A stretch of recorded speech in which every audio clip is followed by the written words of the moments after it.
installing new vertical blinds. If your brackets are mounted into the studs and your existing brackets are long enough to extend out so that your blinds aren't going to hit when you turn them, you can reuse the top portion of this bracket if it's different.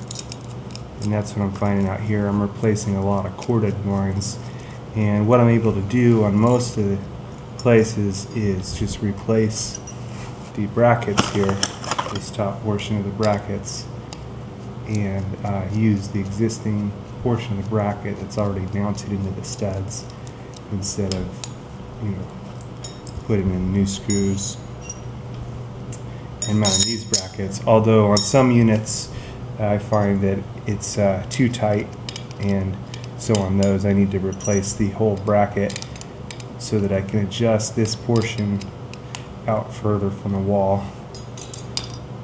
I'll show you that. So I can slide this up so that the blinds themselves are extended further away from the wall and nothing hits. But anyway, that's not the case on this particular one that I'm installing. This just gets installed in a little flat washer and the nut goes on the top.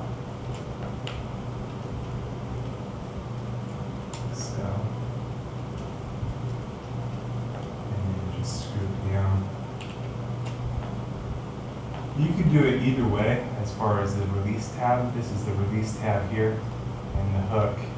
I like to put them towards the back. It's like a little more hidden. Some people like to put them towards the front.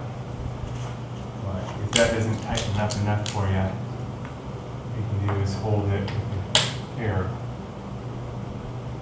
pliers, and then put your finger here so that the bracket doesn't turn. Tighten it up nice and tight. This particular size is 104 inches, so it requires 4 brackets. You'll find some sizes out there that are like 78 inches, and those only require 3 brackets. So the screw passes through the bottom, the washer and that, and on the top.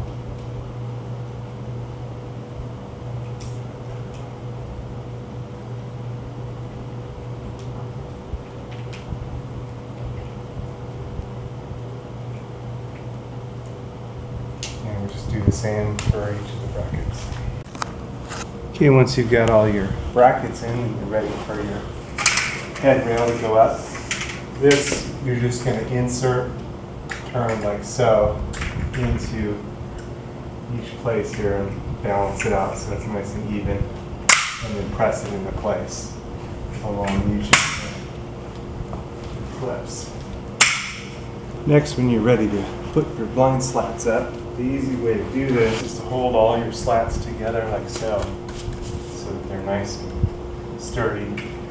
Turn your blind wand so that the longer portion is towards the back, and then you always want the convex portion towards the back, and concave portion towards the front, and then just insert your blind slats one by one.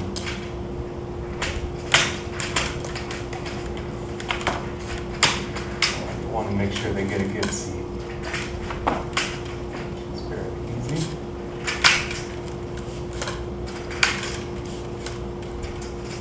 Anyway, by holding them all together like this, each slat lends enough strength to the others so that you're only having to lift it up a couple of inches for each one, and they're not bending and falling on this. So it just makes it a lot easier. Sometimes if they're still wrapped in the plastic, you can just slip the top of the plastic and fold that down and then insert them one by one. And that works out really easy too.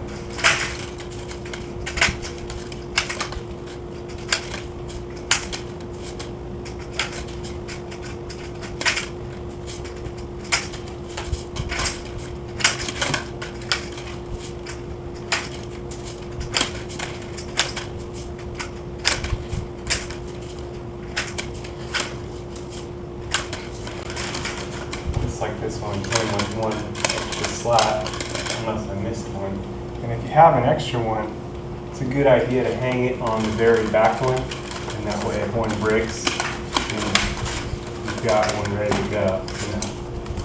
way I like to double them up because they do get broken sometimes. Next is going to be putting the wand up, and the wand just goes into a hole and it's angled at the right angle. Now we'll pull it closed. Make sure everything works okay. This one seems to be hanging up a little bit, so let's try to see what's going on here.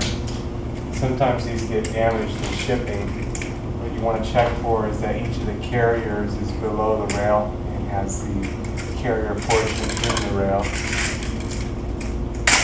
Seems to be sticking and hanging up right about here. And if I look real close, I can see a small bend in the sheet metal. So that's not good. It feels kind of rough and rigid right there. It's real rough and rigid right here. I have a file on my Leatherman, so I'm going to try to get that out and see if I can file that little part down. This is the norm. Usually everything works okay, but every once in a while you'll get something that was damaged in shipping and you have to figure it out. So let me see if that works any better. That's a lot better. Moved a lot better, so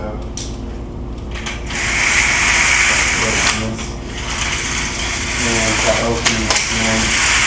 See if it works better this time. I can still feel that little ridge, but it's a lot better. Okay, and now we're going to check for full rotation. So we want it to close all the way that way and close all the way the other way. This is perfect, so that's good. Okay, now we're ready for our head rail. Not our head rail. Now we're ready for the blind balance. And the blind balance is kind of like the finishing touches on the blind. So you don't want to skip this part. It really adds a lot nicer finish. Easy way to put these up comes with these valance clips. And so we just rotate this in like so. And we just want to line them up so they're not in line with the brackets. And balance kind of evenly throughout the valance so that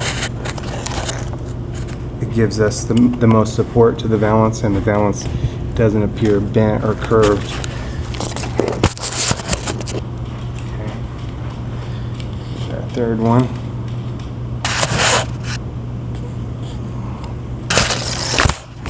Rotate these in, and here's the last one. Okay, and now we're ready to hang the valance up top.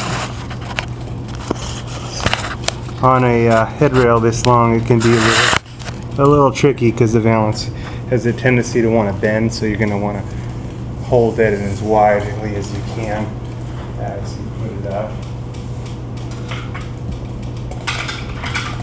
It's a good idea to get your center two clips on first. And then we'll get our finishing clips here. And just clip them into place here. Finish this off. And the final one here just goes up like so. Okay. And now our balance is in place. Like a little dirt there.